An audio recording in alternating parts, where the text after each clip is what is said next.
이제 우리 드디어 로마서 12장으로 이제 들어갑니다. 이제 12장. 12장 오늘은 1절에서 2절의 말씀입니다. 이 중에서도 한 부분만 말씀을 드리려고 합니다.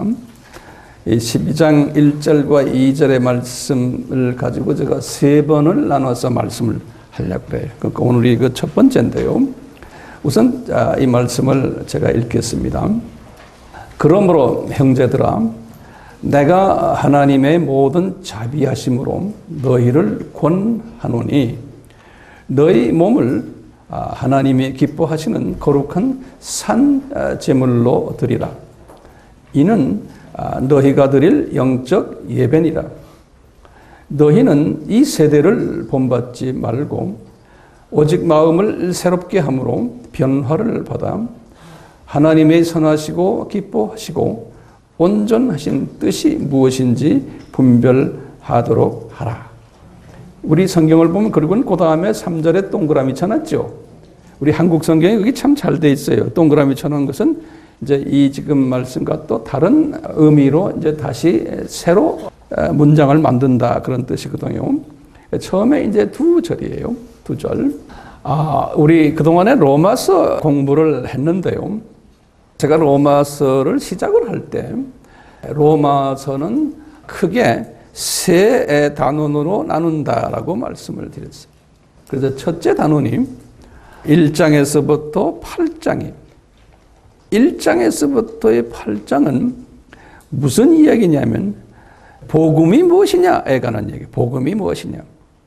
그래서 이제 1장 시작부터 바울이 복음에 대한 정의를 내렸어요. What is the gospel? 복음이란 말은 복된 소식, good news 이런 뜻이거든요. 다른 말로 표현하면 이것은 뭐냐? 기독교 교리가 뭐냐라는 것을 가르쳐주는 내용이 1장에서부터 8장이에요. 또 다른 말로 표현하면 수직계명에 대해서 말씀하신 거예요. 수직계명.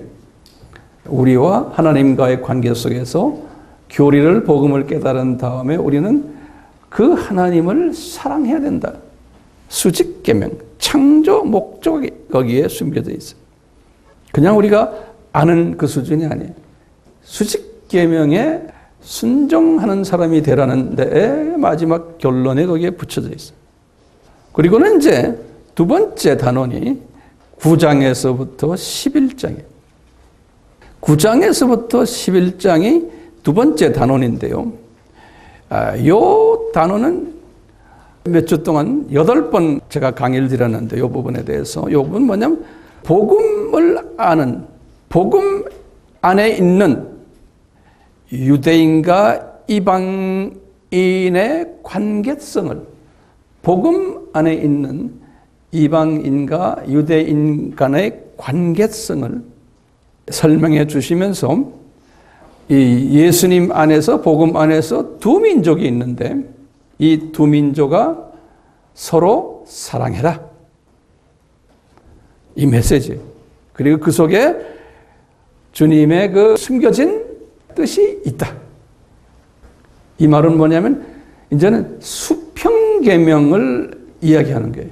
근데 수평계명 넘버 원이 뭐냐면 지금 이방인과 유대인 너희들 서로 사랑해라. 이게 수평계명 넘버 원이에요. 그게 9장에서부터 11장까지 있고요. 자, 수평계명 넘버 2가 뭐냐? 이제 12장부터 16장에 우리가 지금 앞으로 공부할 거예요. 이건 뭐냐? 복음 안에 있는 일반적인 크리스찬들아, 세계 크리스찬들아, 너희들은 서로 사랑해라. 이 메시지가 큰 틀이에요.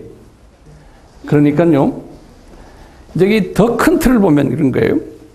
우리가 수평계명은 제2계명이죠. 그렇죠? 제2계명을 제1계명인 수직계명 없이는 안 되는 거예요. 그렇기 때문에 수직계명을 먼저 해야 돼요. 다른 말로 표현하면요, 복음을 먼저 알아야 돼요. 하나님이 누구신가를 알아야 돼요. 그러니까 1장에서부터 8장을 먼저 깊이 소화하고 그 안에 내가 젖어 들어가야 돼. 그리고는 그 다음 단계가 복음 안에서 유대인과 이방인과의 관계성을 또 우리가 알아야 되는 거예요. 그러면서 이제 과거에는 서로가 사랑하지 못했어요. 반유대주의 사상이 꽉 차버렸어요. 그러면서 이제 나중에 이제 우리 11장에 와서 보면 참감람나무들과 돌감람나무의 관계성을 이야기하면서 서로 사랑해라. 그렇죠? 근데 이것은 과거 2000년 동안 안 됐었어요. 그러다가 이제 20세기에 들어오면서 이것이 이제 우리 속에서 나타나기 시작한 거예요. 그래서 이제는 우리가 융합 신학이 필요하다라는 말씀을 제가 드렸어요. 이제 우리는 유대인을 무조건 싫어하면 안 되고 유대인을 우리가 사랑해줘야 된다는 거예요. 그렇지만 유대인은 유대인들로서의 그 특징이 있고 이방인 이방인들의 특징이 있다는 거예요. 서로가 두 바구가 같이 가져야 된다는 거예요. 이 두 바구가 서로가 물려서 돌아가는 거예요. 이 로마서가 몇 단원으로 되어 있다고요? 세 단원으로 되어 있다. 자, 그런데 오늘부터 우리가 공부할 이 12장에서부터 16장까지의 이 세 번째 단원을 바울이 지금 시작을 하는데, 이 세 번째 단원을 시작하시면서 처음 두 절이에요. 그러므로 하면서요, 처음 이 두 절을 딱 보면요, 이 두 절이 이 세 번째 단원에 이게 서론이에요. 그뿐 아니라 그 속에 뭐가 들어있냐면 본론이 또 들어있어요. 그리고는 그뿐 아니라 그 속에 결론까지 다 들어있는 거예요. 요 처음 두 절이. 그렇기 때문에 요 처음 두 절이 이 세 번째 단원의 등뼈라고 생각하시면 돼요. 등뼈예요. 그래서 이 등뼈를 통해서 신경 조직이, 근육 조직이 또 작은 뼈들이 연결되듯이 요 처음 두 절을 통해 가지고 나머지 이제 12장, 13장, 14장, 15장, 16장 이것이 해석이 되는 거예요. 이 연계가 돼 가지고요. 이제 그런 그 생각을 가지고서 우리 이제 이 처음 시작할 때 바울이 그런 거예요.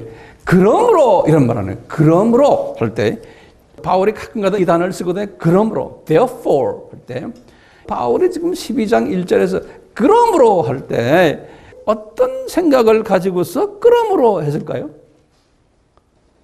우리가 이제 문법적으로 보면 뭘 수식하는 거예요. 쭉 앞에까지 이야기하다가 이제 그러므로 할 때 그냥 가까이 수식하는 거는 9장, 10장, 11장이에요. 그렇죠? 9장, 10장, 11장을 설명을 다 한 다음에 그러므로 그러는 거예요. 그렇죠? 근데 바울이나 성령님은 지금 꼭 9장, 10장, 11장에만 국한된 게 아니에요. 이 그러므로가 어디까지 가겠어요? 1장에서부터 8장까지도 다 포함되는 거예요. 다시 말하면 1장에서부터 8장 복음을 공부했고, 두 번째는 복음 안에서 유대인과 이방인의 관계성, 서로 사랑하라. 이것을 이제 바울을 통해서 성령님이 말했기 때문에 그러므로 그러는 거예요. 그러니까 이 그러므로는 엄청난 인포메이션이 담겨 있는 그러므로예요. 그렇죠? 자, 그렇기 때문에요. 그러므로 하면서 지금 12장, 13장, 14장, 15장이 쭉 설명하기 때문에 우리가 지금 12장, 13장, 14장 이 세 번째 단원을 이해하려면은 뭘 알아야 돼요? 1장부터 11장까지 이해라고 소화를 해야 돼요. 이거 소화하지 않고 이 앞의 내용을 소화하지 못하고 우리가 몇 시간을 이 문제를 가지고 다뤘어요. 지금 이게 지금 오늘이 로마서 강의 35강이니까 34강회를 통해서 이 그러므로라는 단어를 소화하기 위해서 우리가 함께 시간을 보냈어요. 자, 그런데 많은 경우에 이 앞에 있는 11장을 소화를 잘 못하거나 또는 여기에 대한 내용을 잘못 알고 있거나 이 복음적인 측면에서 소화를 못할 경우에는 지금 이 세 단원을 해석하는데 문제가 생기는 거예요. 그러니까 이 세 단원을 어떻게 해석하느냐, 그 안을 들여다보면요, 좋은 말이 굉장히 많아요. 뭐 서로 싸우지 말아라, 안아줘라, 뭐 용서해줘라, 뭐 좋은 말이, 도덕적인 말들, 윤리적인 말들이 깔려 있어요, 그 안에. 그러니까요, 자칫하면 이 앞에 이 부분을 소화를 안 하면서 그 안에 들어가 있는 뜻을 모르면서 뒤에 지금 오늘부터 이야기를 한 이 내용만 들여다보면요, 예수 안 믿는 사람도 이걸 가지고서 이걸 이용해 가지고 좋은 사람 되라고 결혼식장에서도 말하고 어디서도 말하고 다 해요. 예, 예수 안 믿는 사람들도요. 타종교 사람들도 불교의 스님이라 그런지 모르겠어요. 우리는 목사님이면 신부님이면 님이지. 우리도 님자 붙이는 게 좋겠죠. 왜? 그 양반들 님자 붙였으니까. 예. 어쨌든 이분들도 성경 말씀을 영위할 때 지금 지금 세 번째 단원을 많이 사용해요. 예수 안 믿는 사람들도요. 그러다 보니까요, 요 세 번째 이 단원을 가지고서요, 앞에 것을 소화를 안 하거나 이것을 딴 의미로 생각하면요, 요 세 번째 단원의 내용이 교회 안에서 말하지만 윤리적 기독교인을 만드는 역할을 하는 거예요. 그냥 인본적 기독교인을 만드는 역할을 하는 거예요. 이성적 기독교인 만드는 역할을 하는 거예요. 또는 종교적 기독교인. 요새 와서는 인권 중심적 기독교인 만드는 일에 이 내용이 사용받는 거예요. 이 유교적인 사고를 가진 사람들은 삼강오륜적 기독교인 만드는데 이 내용을 사용하는 거예요. 요새 와서는 종교 다원주의적 기독교인 만드는데 이 내용을 사용하는 거예요. 그렇기 때문에요, 이 내용이 엄청나게 중요한데 전제 부분들을 무시하고 가다 보면 이렇게 된다는 거예요. 그러니까 전제 부분 중에 우리가 쭉 지난번 9장에서부터 11장 유대인 왜 저래? 유대인 나쁜 놈들이야. 봐라, 교회에서 유대인들 반유대주의가 심하잖아. 예? 그러니까 이런 식으로 유대를 이렇게 생각하면서 이거와 지금 이 세 단원과 연계가 된 걸 생각 안 하고는 이걸 설명할 수도 있어요. 복음에 대해서도 적당히 알면서도 이걸 가지고 이야기할 수 있다는 게. 그렇기 때문에요, 전에 두 단원이 중요해요, 안 중요해요? 굉장히 중요한 거예요. 네. 그러면서 이 두 단원이요, 지금 이 앞에 두 단원이 첫째 단원과 둘째 단원이 이게 연결고리가 되어 있는 거예요. 그렇죠? 그 다음에 둘째 단원과 셋째 단원이 연결고리가 되어 있어야 안 되어 있어요? 연결이 되어 있는 거예요. 그러니까 이 연결고리 큰 그림을 우리가 볼 줄 알아야 되는 거예요. 그게 보입니까? 우리 아미 식구들은 그걸 아마 보실 거예요. 그걸 보시라고 제가 34번을 말씀을 드린 거예요. 34번. 뭐 제가 한 게 아니에요. 성령님께서 저에게 이렇게 조명해 주셔서 저희 이 부족한 입술로 이렇게 뱉어내게 하신 거예요. 자, 그러면서 이제 하나하나 시작해 봅시다. 우리 이제 보면 그러므로 그래 놓군요. 형제들아 이런 말을 썼어요. 형제들아. 그러면 우리가 안테나를 탁 올리는 거예요. 도대체 이 형제들아가 누군가? 이 지금 형제들아가 누군가? 수신자들이에요. 지금 로마서를 집필을 하시고서 누구한테 보내야 되잖아요. 누굴 향해서 지금 글을 쓰시는데 그 집필자가 생각하는 수신자가 요 형제들이에요. 그렇죠? 그럼 우리가 이건 좀 고민하는 거예요. 이 형제들이라는 게 누군가? 이렇게 딱 보면요, 성서는 성서 안에서 해석하는 거예요. 그럼 우리가 처음 이분이 로마서를 쓰실 때로 한번 들여다보는 거예요. 한번 성서 열어보세요. 1장, 로마서 1장을 열어보세요. 로마서 1장에 이분이 처음 시작을 뭐라고 그러냐면, 아예 처음부터 복음이란 그렇게 나와요. 거기 보면요, 이제 복음이란, 그리고는 복음에 대한 정의를 쫙 내려. 복음은 이런 거다. 우리 다 공부했어요. 그러면서 이제 5절에 와서요. 5절에서 7절에서 보면 이 로마서를 수신하는 사람들이 누군가가 거기 나와요. 그러니까 모든 로마에 있는 기독교인들이 아니에요. 바울이 지금 이 편지를 쓰실 때 성령님께서는 이런 사람들 향해서 쓰라는 거예요. 그래서 보시면 5절에 보세요. 우리가, 이제 이 우리가가 누군지를 우리가 찾아내야 돼요. 우리가 은혜와 사도의 직분을 받아 그 이름을 위하여 모든 이방인 중에서 믿어 순종케 하나니. 이때 요 우리가가 뭐입니까? 누굽니까? 요게 바울과 디모데와 바나바랑 디도랑 이 바울 그룹의 사람들이에요. 그러니까 특별한 사람들이에요. 뭐 이방인을 향해서 복음을 전하는 사람들이에요. 선교사 그룹들이고 사역자 그룹들이에요. 모든 기독교인들을 지칭하는 게 분명 아니죠. 그렇죠? 자, 그럼 다시 제가 5절을 다시 읽어요. 우리가 은혜와 사도의 직분을 받아 그 이름을 위하여 모든 이방인 중에서 믿어 순종케 하나니. 그럴 때 이 우리라는 이 우리가요, 바울과 바울의 제자들이에요. 그래서 바울과 바울의 제자 중에서도 또 특별한 제자들이 있었어요. 로마로 파송받은 제자들이 있었어요. 이 바울이 지금 이 로마서를 어디서 써요? 로마서를 이분이 지금 어디 있었어요? 고린도에서 썼죠.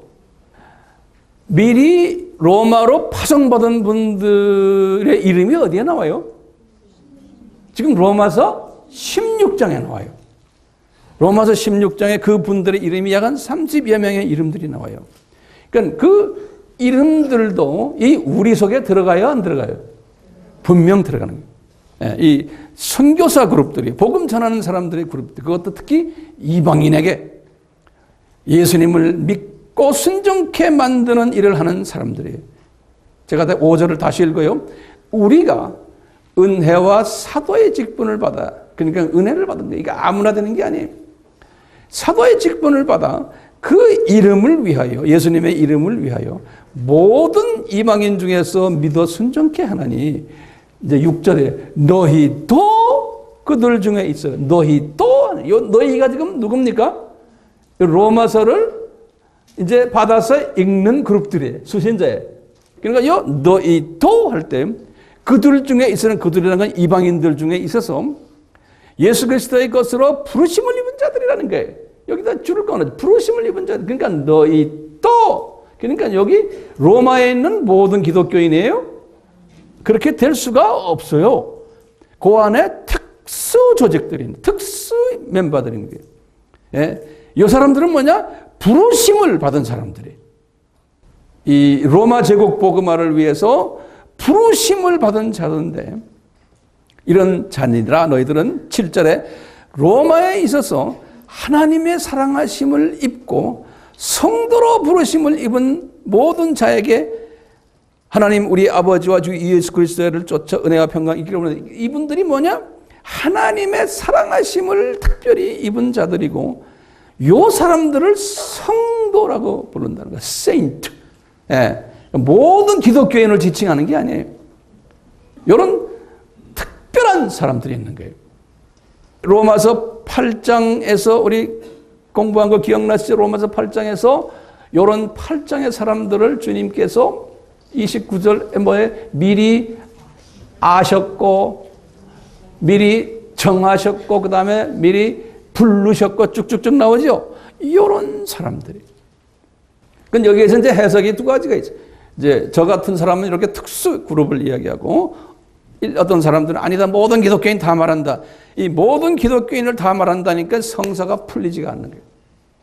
교인들을 기분 좋게 해주려면 모든 기독교인 다 한다. 그때 그런 식으로 과거 2000년 동안 가르쳐 왔어요. 자, 그렇다면요, 이 로마서에서 지금 우리가 지금 오늘 본문에서 말하는 요 사람들은 누굴까요? 형제들아 할 때, 요 형제들아. 이제 형제들아라는 헬라 말을 제가 드릴게요. 그건 좀 적어 놓으세요. 아델포스라 그래요. 아델포스. 아델포스. 그냥 발음나는 대로요. 요게 아델포스가 무슨 뜻이냐면요. 아라는 단어가 있어요. 거기 이제 접두사로 나오는 거다. 아라는 단어는요. 연합이라는 뜻이 있어요. 연합. 아라는 단어가 뜻이 여러 가지 뜻인데 이 중에서는 여기 연합이라는 뜻이 있어요. 우리 밀레니얼리즘 그러면 아밀 했던 거는 없다는 소리, 또 어떤 때는 아라는 말이. 근데 여기서는 아는 연합의 의미가 있는데요. 델포스라는 뜻이 뭐냐면요. 이 델포스라는 뜻은 우리 어머니의 자궁 또는 어머니의 태를 이야기할 때 델포스라고 그럽니다. 그러니까 형제라는 뜻은 브라더라는 뜻은요. 아델포스라는 말은 뭐냐면요. 우리가 브라더다. in Christ. 예수님 안에서 우리가 브라더다 얘기할 때는 이 뜻은 뭐냐? 우리가요. 같은 어머니 태 속에서 연합된 자들이라는 뜻으로 생각하시면 돼요. 그럼 다시 이걸 좀 더 보면요. 창세 전에 예수님 안에서 연합된 사람인 거예요. 근데 요 브라더스는 지금 제가 이게 모든 기독교인이 아니고 뭐라고 그랬어요? 특수 지도자 그룹들이에요. 그러니까요. 이미 창세 전에 지도자 그룹으로 어머니 태 속에서 연합이 된 사람들이라는 거예요. 그러면 연합을 왜 시켜놔요? 왜 지도자를 만들었어요? 만든 목적이 있는 거예요. 뭐예요? 우리 창세기 1장 28절에 사람을 만들어 놓고 하신 말씀이 있어요. 너희들은 이 피조물들이 창조의 목적에 따라 살도록 가르치는 사역이 있어요. 이 지도자들은 인도해주고 또 다스리고 또 관리해주는 이 역할을 하는 자들이 지도자들이에요. 그렇기 때문에 이 지도자급들이 이 저쪽 동네는 천국도 여기도 그렇지만 이 소위 계층사이기 때문에 이 지도자 그룹으로서 창세전에 예정받은 사람들은 이 사명이 있는 거예요. 많은 하나님의 백성들을 많은 피조물들까지도 창조의 목적대로 살도록 가이드해주고 가르쳐주고 인도하고 다스리고 관리하는 목적이 있는 자들이 이런 사명이 있는 자들이. 그러니까 바울이 지금 형제들아 할 때요. 이 형제들아 할 때는 바울의 생각에는 성령님이 그분에게 뭘 주냐면 나나 너나 창세전에 우리가 한 모태에서 이 목적을 위해서 예정된 자들이다. 그리고 우리가 불리움받은 자들이라는 이 개념이 있는 거예요.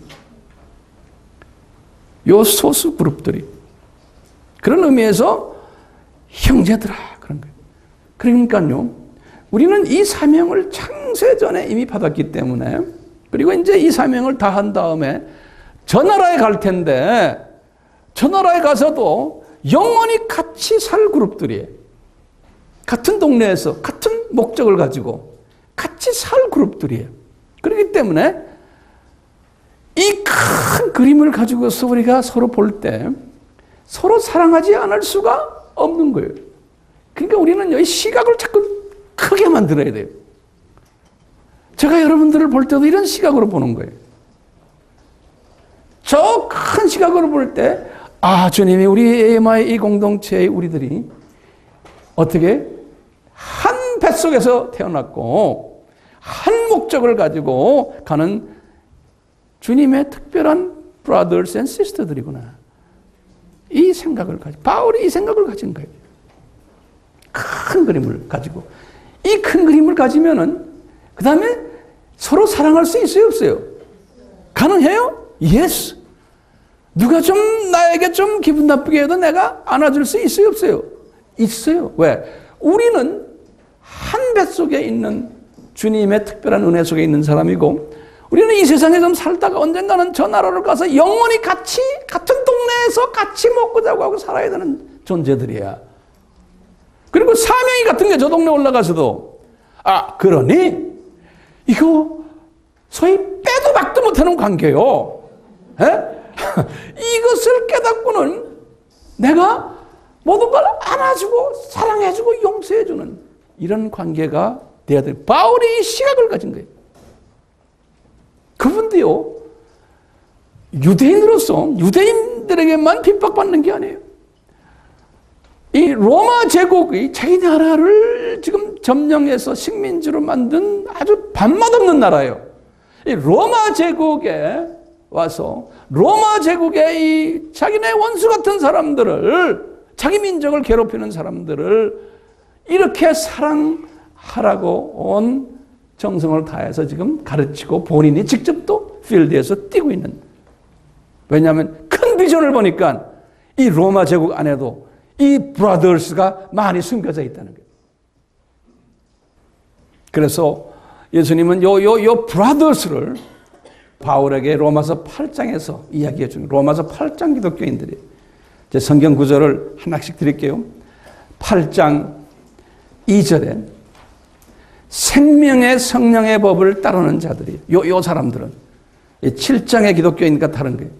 8장 4절에는 영을 쫓아 행하는 자들의, 육신을 쫓지 않고, 8장 14절에는 하나님의 아들 수준에 들어간 사람들, 아들들, 예수님 너희들 원수를 사랑하고 그분을 위해서 기도해주고 이러면 너는 하나님의 아들들이 된다. 예수님께서 마태복음 5장에 말씀하신 거 있어요.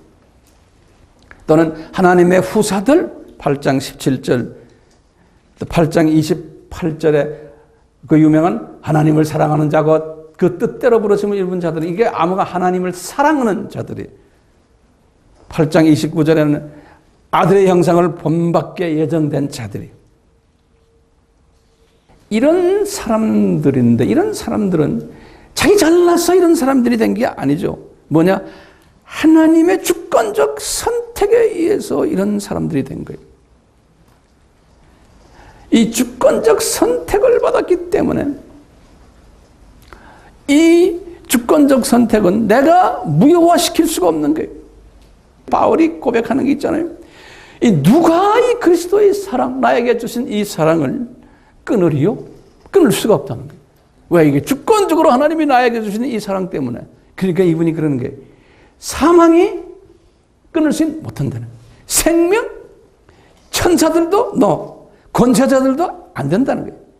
환난이나 권고, 핍박, 기근, 적신, 위험, 칼, 이걸로 안 된다는 거예요.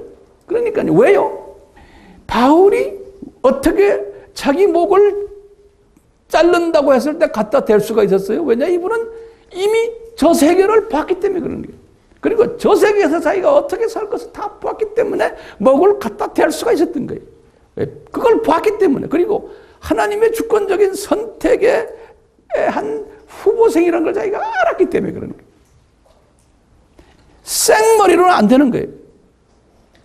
이성적으로 이게 해결되는 게 아니에요. 근데 우리는 자꾸 이성화시키려고 그러거든요. 그게 어느 정도 필요하지만 이성에서 초월해야 돼요. 바울이 지금 너희들은 이런 사람들인데, brothers, 너희들은 그런데 뭐냐? 바울이 딱 이렇게 보니까 영적으로 지금 바울에게 말씀하시는 거예요. 너희 그런데 너희들은 이런 사람의 모습이 아니라는 거예요.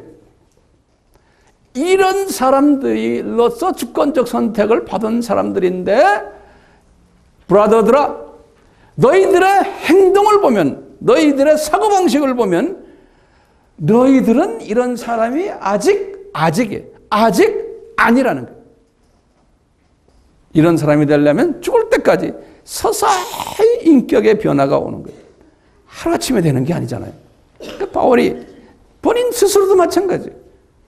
그러면서 이제 바울이 그러는 게, 그러므로 형제들아, 내가 하나님의 모든 자비하심으로 너희를 권한다는 거예요. 다시 말하면 내 사람이 바뀌어져라. 형제들아, 너희들 이렇게 특별히 선택받은 사람들인데도 아직도 인격의 변화가 없다는 거예요. 그러면서 하나님의 모든 자비하심으로라는 단어를 썼어요. By the mercies, 복수를 썼어요. Of God. 하나님의 그 자비로, 다시 말하면요, 하나님의 긍휼하심이 너희들에게 있다. 불쌍한 마음이 있다는 거예요. 왜? 인격의 변화가 없으니까. 안타까운 마음이 있고.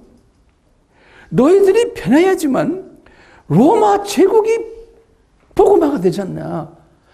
너희들이 변해야지만 주님이 지금 계획하신 로마 제국이 변화가 되는데 너희들이 변화가 아직 안 된다는 거예요. 이렇게 창세전에 브라더스로 만들어놨는데 똑같아. 우리 한국 교회를 봐도 이런 사람들이 있는데 이게 변화가 아직 안 된 거야. 아직도 그대로 옛 모습 그대로 사는 한국 교회 이 소위 목사들, 신학자들, 신학교 학생들, 장로, 권사, 집사 많은 거예요. 선교지가도 마찬가지. 그러니까 이 안타까움, 선교지가도 선교사들, 현지 목사들, 현지 신학생들 보면 똑같은 거예요. 말이 목사지, 말이 신학생이지, 말이 선교사지, 라이프 스타일이나 이 생각하는 거 보면은 세상 사람들과 진배가 없는 거예요. 그러니까 하나님의 그 자비하심으로 하는 그 심정이 우리에게도 항상 있는 거예요. 그러면서 성령님께서 이분 로마서를 세 번째 단원을 쓰시면서 그 문제점들을 지적을 하는 거예요. 특히 지금 로마 교회에 있는 이 지도자급들의 사람들에게 문제점들을 지적하는, 그게 12장에 있고 13장에 있고 14장에 있고 15장에 있는 거예요.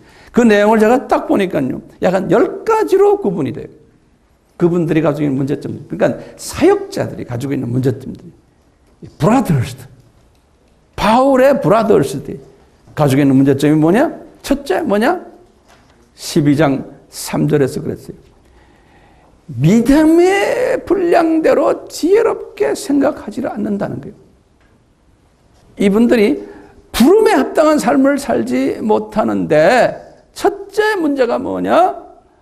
믿음의 분량대로 지혜롭게 생각 못한다는 거예요. 이 말은 뭐냐면요, 이제 다음 시간에 제가 설명하겠지만요, 사람마다 다 믿음이 다르다는 거예요. 같은 하나님의 자녀들인데 그것을 볼 수를 못한다는 거예요.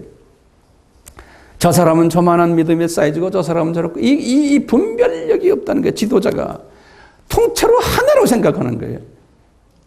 아니라는 거예요. 이런 지혜가 필요하다는 거예요. 그러니까 각자가 가지고 있는 그 믿음의 분량을 사랑해주고 억셉트해주고 그래라는 거예요. 다 자기 중심으로 자기 생각만 하고 내 스타일로만 생각하고 내 스타일로 되라고 강요하는 게 아니라는 거예요. 다 믿음의 분량이 다르다는 거예요. 이 지혜를 가지라는, 근데 이 지도자들이 이 지혜가 있다 없다? 없다는 거예요. 이 지혜가. 그 다음에 두 번째는 10절에 그래서 12장 10절에 형제를 사랑하며 우애하지 않고 존경하지 않는다는 거예요. 아가페 사랑이에요. 이게 불가능한 거예요. 아가페 사랑을 하질 못해요. 지도자라는 사람들이, 선교한다는 사람들이, 목회한다는 사람들이 이게 부름에 합당한 삶을 살지 못하는 거라는 거예요. 그 사람들이 그랬다는 거예요. 세 번째로는요, 12장 12절에 그랬어요. 서로 쓸 것을 공급하지 않는다는 거예요. 지만 다 킵하고 자기가 자기 포켓에 있는 걸 남한테 안 준다는 거예요. 이 지도자들이, 지 생각만 하는 지도자들. 자기만 좋은 차 타고 다니고, 자기만 호텔에 돌아다니고, 자기만 이러고 하지, 가난한 교인들 생각 안 한다는 거예요. 이런 지도자들이 많다는 거예요. 네 번째로는요, 손대접을 등한시한다는 거예요. 12장 12절에. 자기에게 이해관계가 있는 사람만 좋아하고, 그런 사람은 반가워하고, 이해관계가 없는 사람들이나 봐서 적당히 핸들하는 사람은 그냥 차버리고, 이 사람을 보는데 자기 중심으로, 자기 이해관계로 보는 거예요. 그 다음에 다섯 번째는 12장 14절에 핍박하는 자를 자기를 핍박하는 사람을 저주하는 스타일이라는 거예요. 그러니까 자기한테 잘해주는 사람은 잘해주지만 자기한테 불이익을 주는 사람은 저주해 부르는 이런 스타일의 소위 기독교 지도자들. 그 당시에도 있었지만 지금 있어요, 없어요? 지금 있어요, 없어요? 있죠. 그러니까 문제는 뭐냐? 이런 걸 우리가 배우는 건 뭐냐? 남 때문에, 나 때문에. 황 목사야, 너 이 캐다고리에 들어가지 말아라. 나에게 지금 하시는 말씀이에요. 그러면 여러분들도 똑같지? 아, 목사님만이니까 우리는 아니다. 아니죠. 나도 또 포함되는 거예요. 그 다음에 6번째로, 같은 사명을 가진 사람들에 대해 한 마음이 아니다. 그런 거예요. 다시 말하면요. 즐거워하는 사람이 있을 때는 가서 즐거워해주고, 우는 사람이 있으면 가서 위로해주고 같이 울어주는 그것이 안 돼 있다는 거예요. 이 기독교 공동체 안에 서로 지 생각만 한다는 거예요. 우리 교회도 그런 부분이 막 상당히 많아요. 우리 교회도요.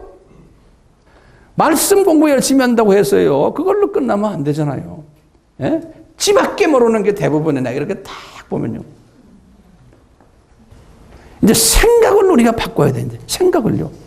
이 지금 왜 사람들이 그렇게 이기주의로 변해요? 왜요? 예수님이 예언하셨어요. 어디에? 디모데후서 3장 1절 2절에 보면 말세라는 건 지금 2000년 전부터 시작이에요. 그렇지만 지금은 말세 중에 말세예요. 말세에 사람들이 자기만 사랑하고 돈만 사랑한다고 해요. 말세. 그러니까요. 지금 이 세대 사회가요. 그대로 해. 돈 생각만 해. 공부 열심히 하는 것도 돈 때문에. 다 돈이. 그리고 나밖에 없는 거예요. 나. 우리가 그런 세대에 살고 있는데요. 전 세계가 다 똑같아요. 사회 조직이 그렇게 돼 있고, 문화가 그렇게 돼 있고, 교회 안에 들어와도 신학이 그렇게 돼 있고요. 그러니까 신학이 뭐예요? 번영 신학이. 너 잘 된다. 그러면 사람들이 모이는 거예요. 엄청나게 모이는 게. 예? 성서 말씀을 가지고 잘 돼. 긍정적인 생각해봐. 잘 돼요. 잘 돼. 너 하면 좋아하는 게 사람들이다. 그런데 안 돼. 그럼 예수 믿으면 고생해. 그러면 안 와요. 우리가 그런 세대에 살고 있는 거예요. 그 당시에도 마찬가지예요. 그 다음에 7번째로요. 악을 악으로 갚는 17절에 그랬어요. 그런 사람들이 많다는 거예요. 선 가지고 악을 이겨나가는 게 아니고 8번째로 12장 18절에 보면 화평하지 않는 피스메이킹 안 하고 9번째로 하나님의 허락하신 권세들을 인정하지 않는 것. 13장 1절에서부터 쭉 나오는 이야기거든요. 신기한 게요. 그 당시 바울이 이 서신을 쓰셨을 때마다 50 몇 년에 주후 57년이죠. 그 네로 왕이 로마 제국의 네로 왕이 모든 민족을 핍박할 때, 특히 기독교인들을 핍박할 때, 또 이스라엘 민족을 아주 발바닥에 놓고 별짓 다 할 때, 그럴 때 바울이 지금 무슨 말하는가 하면 이 권세를 우리가 나중에 자세히 보겠지만 이 권세에 대해서 이렇다 저렇다 말하지 말아라는 거예요. 이것은 뭐예요? 하나님이 인정하고 하나님이 세운 권세라는 거예요. 만약에 권세에 대해서 이렇다 저렇다 말하면 네가 하나님을 대적하는 거예요. 그러니까 이 바울의 사상은 뭡니까? 이 하나님의 주권 사상이 엄청나게 강했던 사람이에요.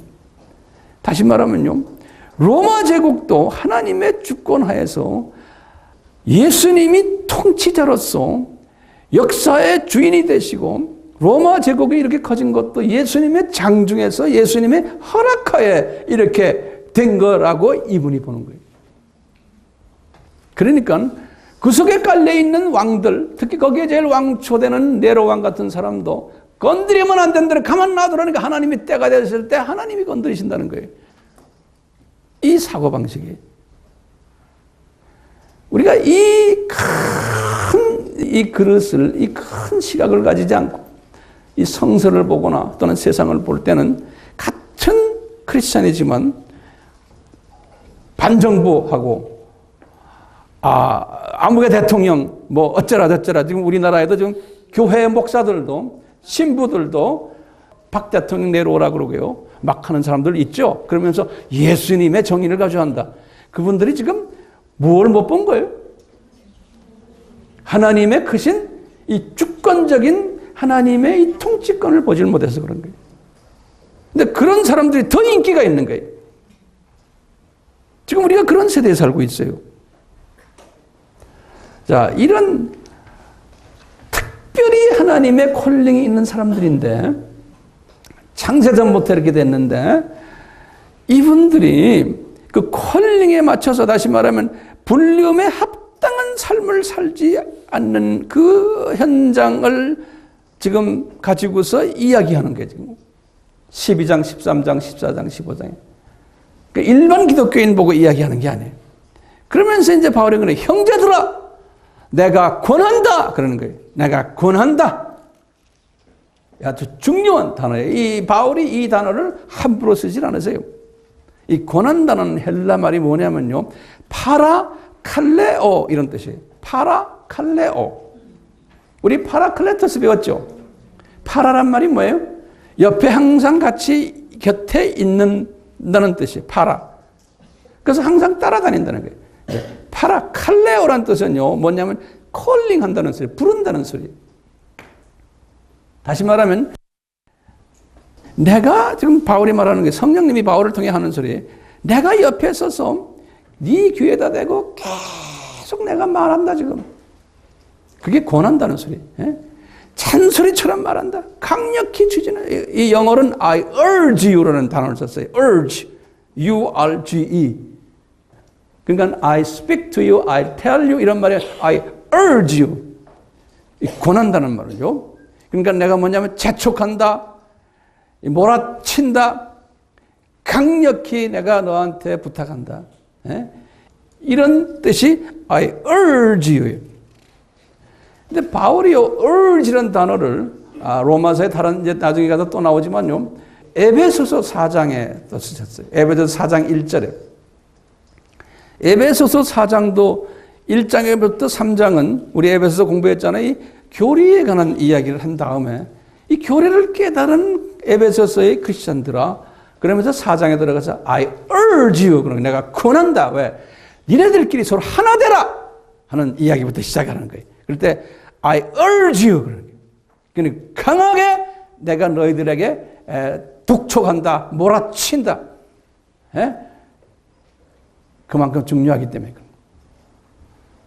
내가 너희들에게 강하게 내가 부탁드리는데 뭐냐? 니네들은 너희 몸을 하나님이 기뻐하시는 거룩한 산제사로 드리라는 거예요. 이 말씀을 제가 간단히 설명해 주고 오늘 설교를 끝내려고 그래요. 자, 너희 몸을 하나님이 기뻐하시는 거룩한 산제사로 드리라는 거예요. 다시 말하면요, 요 하나님의 불리심을 받은 자들인데 창세전부터요, 이 사람들이 불리움에 합당한 삶을 살지 못하는데 이 불리움에 합당한 삶을 살게끔 되려면 뭐가 필요하냐? 우리 몸을 거룩한 산제사인데 하나님이 기뻐하시는 산제사로 드릴 때 가능하다는 거예요. 문제는 뭐냐? 요 지금 10가지 문제가 해결을 받으려면, 그러니까 나의 인격의 변화가 오려면, 주님이 원하시는 사람이 되려면 뭐냐? 우리 몸을 하나님이 기뻐하시고 거룩한 산제사로 드리는 길이라는 거예요. 이것을 영적 예배다 이렇게 표현했어요. 이 말은 뭐냐면요, 다시 말하면 이 시각을 바꾸라는 거예요. 어떻게 시각을 바꾸냐? 복음에 대한 정의를 알았지, 처음 8장에서. 그 다음에 유대인과의 이방의 관계도 알았지. 이것을 너희들이 그냥 지적으로만 이해하지 말고, 인포메이션으로만 이해하지 말고, 이제는 이걸 바탕으로 해서 이제는 시각을 바꾸라는 거예요. 예. 그러니까 우리는 지적으로만 이해하고 시각을 바꾸지 않으면은 우리의 성품의 변화가 없고, 성품의 변화가 없으면은 우리에게 주신 이 복음 사역의 파워풀한 능력을 발휘하지 못하는 거예요. 그래서 이제 바울이 주장하는, 가르치는 것이 뭐냐? 몸을 산제사로 드리라는 거예요. 이것이 영적 예배라는 거예요. 무엇을 위해서? 시각을 바꾸기 위해서요. 이 시각이란 건 뭐냐면, 우리 그리스도인들이 넘버원 시각이 있죠. 넘버원 크리스천. 기억나시죠? 이 시각은 무슨 시각이에요? 그냥 이 시각은, 이 사람들은 뭐라고 했어요? 블라인드. 블라인드가 뭐예요? 소경들이. 하나님의 자녀인데도 영적 소경들이. 이런 사람들이 있는. 그러니까 그냥 이 세상에 있는 것만 좋아하죠. 저쪽 세상에 대한 그러한 쪽을 몰라요. 그런 사람들이 몇 프로라고 그랬어요? 한 60%? 한 70%의 기독교인, 세계 기독교인들이 다 그래요. 예. 하나님의, 법적으로는 하나님의 자녀지만 그냥 눈이 감겨서 사는 거예요. 그래서 두 번째 기독교인은 뭐예요? 눈이 떠 있는 사람들이. 그런데 이 시각이 이 세상에만 가 있는 근거리 시각이, 이 세상의 복만을 생각하는 거예요. 여기서 잘 살 것만 생각하고 여기서 천년 만년 살 것처럼 착각을 하고 사는 사람들이 하나님의 자녀들인데, 그러니까 여기서 일어나는 일에 집중하는 거예요. 여기서 잘된 거기에 24시간 거기다 시간 다 보내고 나의 모든 것 거기 집중하는 기독교인들. 이런 사람들이 약 한 20-30%라고 그랬어요. 이런 사람들을 우리가 무슨 크리스천이?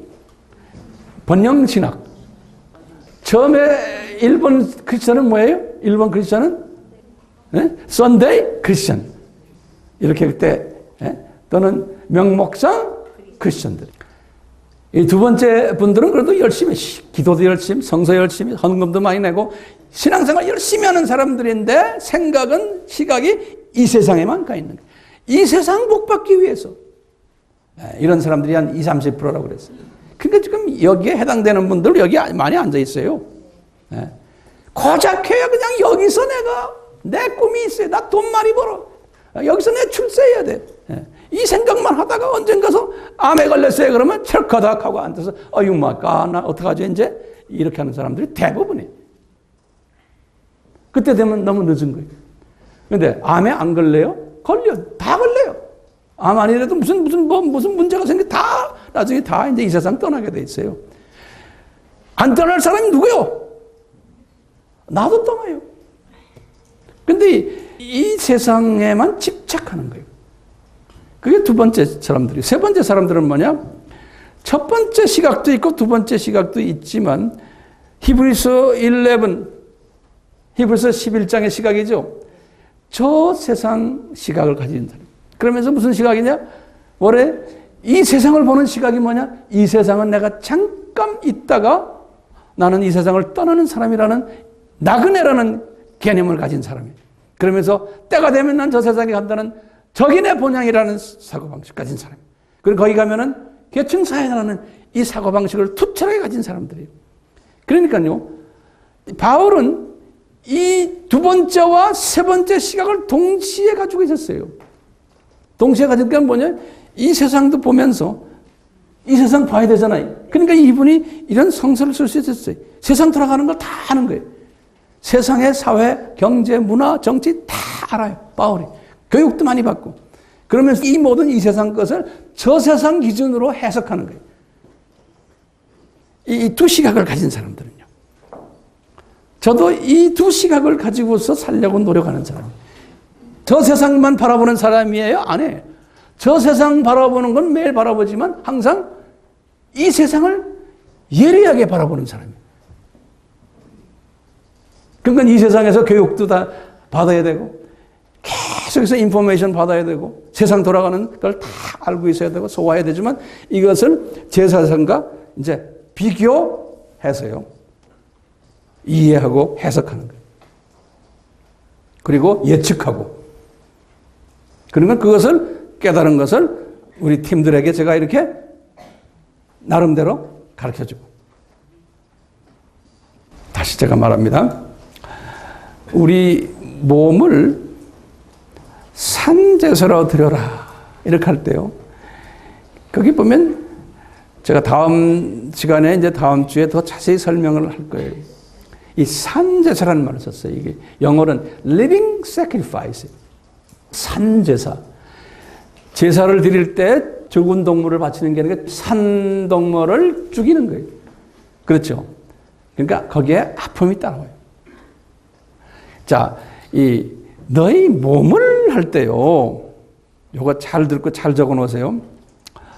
이 바울이 그때 이 몸이라는 단어를요. 소마라는 단어를 썼어요. 소마. 이 헬라 말이에요. 이 헬라 말로 이 소마라는 단어가 있는데요. 요 단어를 예수님이 성만찬 때 쓰신 단어예요.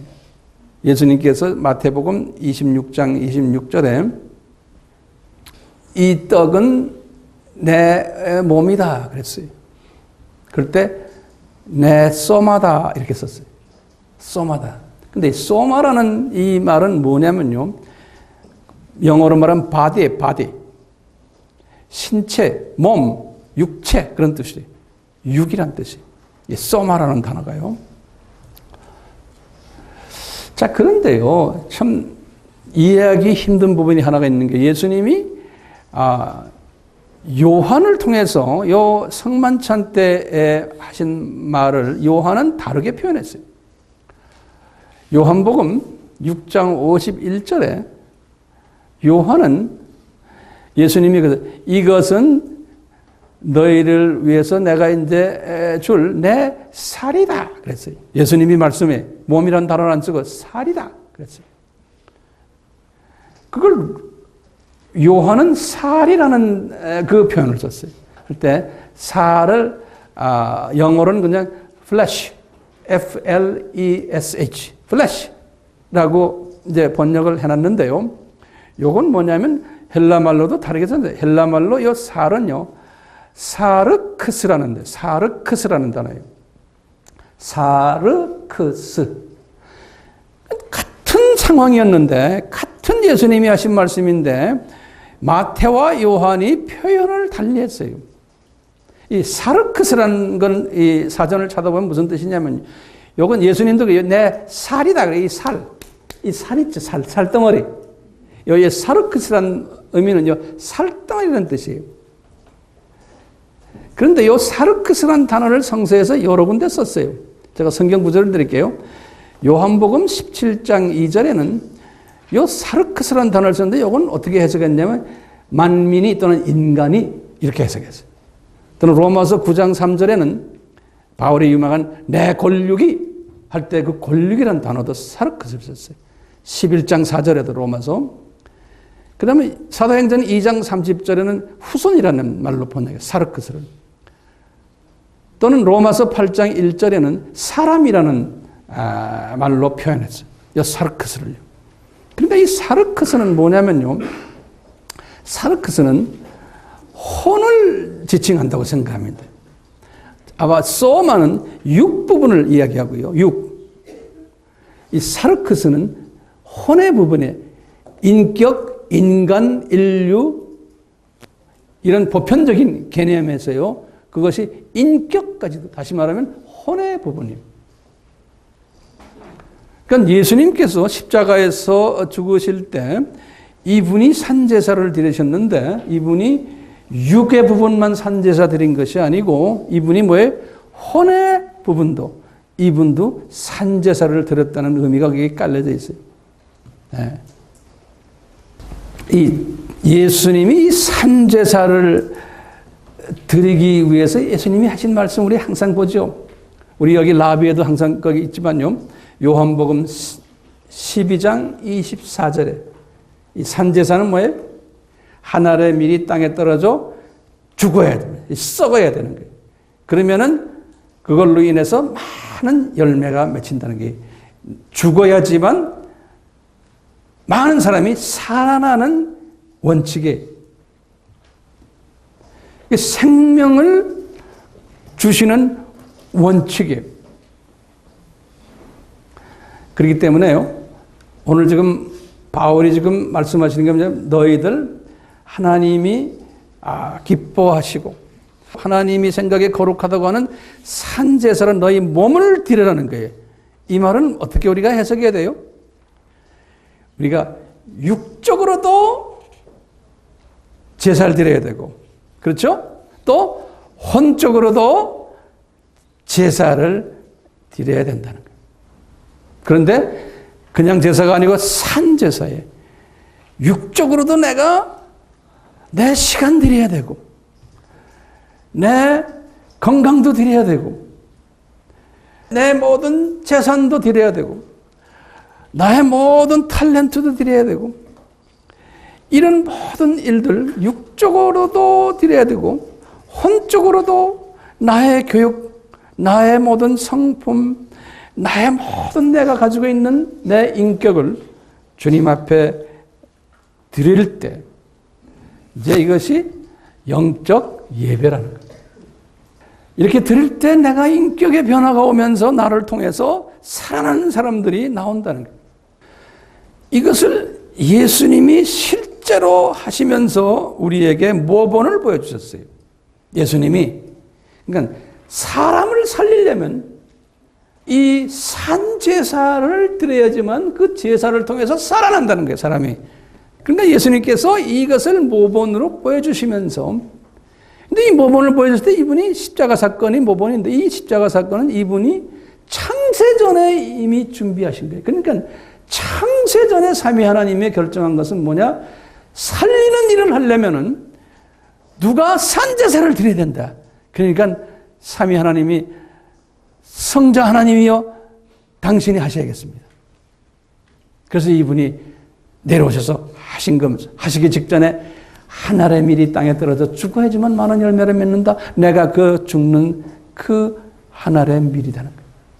산제사를 드린 거예요. 그러시면서 이분이 다 이루었다 그러셨잖아요. 요한복음 19장 30절에. 이러면서요. 이분이 이 원칙을 우리에게 보여주기 위해서 로마서 9장에서부터 11장의 메시지를 우리에게 주신 거예요. 99.8%의 이방인이 살아나려면 민족적으로도 한 민족이 죽어야 된다는 거예요. 0.2%의 민족인 유대인이 죽어야 된다는 거예요. 그래서 유대인이 영적으로 눈 감기게 되고 나라를 잃게 만들어 놓고 성전 파괴시키고 디아스포라를 만들어 놓고 반유대주의를 기독교인들을 통해서 하게끔 과거 2000년 동안 한 거예요. 그러니까 유대인들이 하늘의 밀이 떨어져서 쭉 들어가서 누가 복음화가 된 거예요? 이방인들이 이제 살아나는 일들이 일어난 거예요. 그리고는 예수님께서 바울이나 예수님의 12 제자들 보고도 똑같은 메시지를 전한 거예요. 너희들도 죽어야 된다. 육이 죽고 너희 인격까지도 다 죽임을 경험해야 된다. 그분들이 1세기 때 그렇기 때문에 로마 제국이 복음화가 됐고 또 지금 로마에 있는 요 브라더스 너희들도 이걸 해야지만 너희들 통해서 로마 제국이 복음화가 된다는 거예요. 그리고는 그 후에 2세기, 3세기 쪽에서 20세기까지 많은 이런 사람들이 나와서 순교당하고 꼭 육체적인 순교만이 아니고 육적인 죽진 않았지만 희생, 혼적인 희생들을 많이 하면서 왔던 거예요. 우리는 그렇기 때문에 육적인 순교만이 순교가 아니에요. 어떤 때는 혼적인 순교가 더 힘들 때가 있어요. 인격의 무시당함, 내 자존심 무시당함, 이런 순교들 많지요. 그렇기 때문에 항상 예수님께서 마태복음 5장 10절에서부터 12절에 그랬죠. 너희들이 인격의 그 상처 받을 때마다 너희들 기뻐하고 즐거워하라. 하늘에 상급이 있다는 거예요. 왜냐? 이렇게 해서 인격에 어려움을 당하고 여러분들도 직장에서나 또는 여기저기에서 예수님 때문에 여러 가지 불이익이 오고 이럴 때 즐거워하고 기뻐하는 거냐. 그걸 통해서 살아나는 사람들이 살리는 일들이 그때 있다는 거예요. 살리는 일들이. 그건 예수님이 그걸 보여주셨고 바울에게도 그걸 보여주셔서 지금 말씀케 하시고 우리도 이제 또 그런 시대에 지금 살고 있으면서 우리도 이 원칙대로 따라가야 돼요. 자, 제가 결론 말씀에 모든 기독교인이 아니에요. 주님이 특별히 부르셔서 주님의 복음을 나눠야 되는 살리는 일을 감당한 자들은 그 부름에 합당한 열매를 맺어야 되는데 이 부름에 합당한 열매를 맺으려면은 어떻게 해야 되나요? 시각을 바꿔야 되는 거예요. 이 시각을요. 굉장히 중요한 개념이에요. 시각 바꾸지 않고는요. 이거 안 돼요. 그럼 어떤 시각이냐? 이 시각을 큰 그림을 그리는 시각이. 아하. 창조 목적이 뭐지? 이걸 먼저 우리가 알아야 돼요. 두 번째는 왜 예수님이 창세전에 이 세상에 내려와서 십자가에서 죽으려고 하셨지? 우리 다 설명했어요. 왜 사탄을 허락하셨지? 왜 아담이 타락하도록 방치해 두셨지? 아담이 타락 후에 왜 이 시간 속에 우리를 집어넣어놨지? 그런데 사탄을 왜 지옥에 집어넣지 않고 이놈이 이 세상 임금노릇을 하면서 이 세상을 지배하게 허락하셨지? 왜 이 세상에는 하나님의 자녀는 조그마고 마귀의 자녀가 이렇게 많고 그분들이 더 힘이 세고 그러냐 이게? 왜 그분들이 돈이 더 많고 권력이 더 있고 숫자도 더 많고 왜 이것을 허락했느냐? 이런 것들을 우리가 보는 시각의 변화가 있어야 돼요. 이 시각의 변화가 다 오게 하려면은 뭐가 필요하냐?